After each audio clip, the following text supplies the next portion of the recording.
C'est quelque chose que chaque régime autoritaire dans l'histoire a utilisé. Par exemple,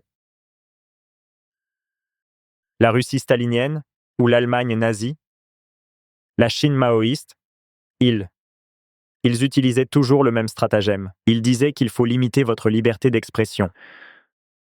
Parce que ces gens qui se font passer pour l'opposition sont en réalité les agents de cet autre pays qui veut prendre le contrôle. C'est pourquoi, chers citoyens, oubliez vos libertés. Et maintenant, de plus en plus, on voit des tentatives similaires dans les pays libres. L'instinct initial, par exemple de l'équipe du président Macron, quand ils sont confrontés à certaines images.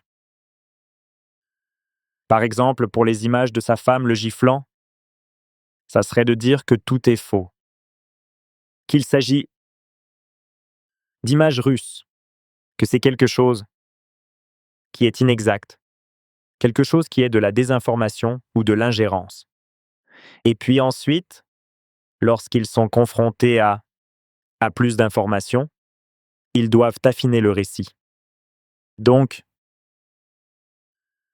quand tu te retrouves dans une situation où tu gères une plateforme comme Telegram et que tu protèges la liberté d'expression, d'idées qui ne suivent pas forcément le discours dominant, tu te retrouves souvent dans ce feu croisé quand les forces au pouvoir vont dire que tu travailles forcément avec un gouvernement étranger qu'elles n'approuvent pas.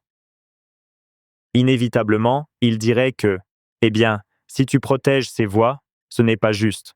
Ils ne t'aiment pas quand tu protèges la liberté d'expression. Dans un pays qui est loin d'eux. Ou mieux encore, dans un pays qui est leur rival géopolitique, ils te félicitent justement pour ça. Mais ensuite, ils ont cette attitude bipolaire lorsque vous faites la même chose dans leur propre pays. Et ils disent, non, non, non, on aime que vous protégiez la liberté d'expression, mais pas ici. Pas dans mon jardin. Nous n'en avons pas besoin ici. Nous allons bien. Nous avons une presse libre. Et là, tu te retrouves dans cette situation bizarre où les Ukrainiens te disent que tu travailles pour les Russes et les Russes te disent que tu travailles pour les Ukrainiens.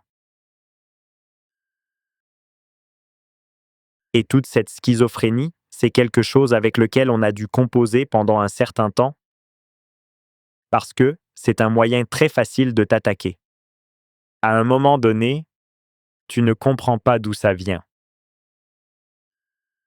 Est-ce que ce sont nos concurrents? Et dans ce cas, il faut reconnaître le talent de nos concurrents si c'est leur idée de lancer ce genre de rumeurs, parce que,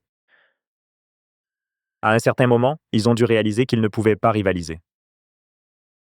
Technologiquement, sur le côté produit, alors ils doivent faire quelque chose comme ça.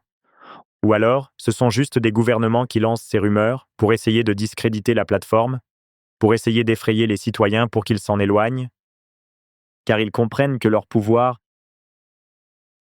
et leur emprise sur leur propre pays est en danger. Il sera en danger tant qu'ils permettent à une plateforme pro-liberté de fonctionner. Et à travers tout ça, il faut répéter encore et encore que tu fais simplement en sorte de préserver la liberté d'expression pour toutes les personnes sur Terre, peu importe ce en quoi elles croient. Tant qu'elles n'appellent pas à la violence et qu'elles ne se livrent pas à certaines activités criminelles dont nous avons parlé, y compris l'organisation d'actes terroristes. Mais sinon, peu importe leurs convictions, qu'elles soient de gauche ou de droite, tu fais juste respecter leur liberté d'expression.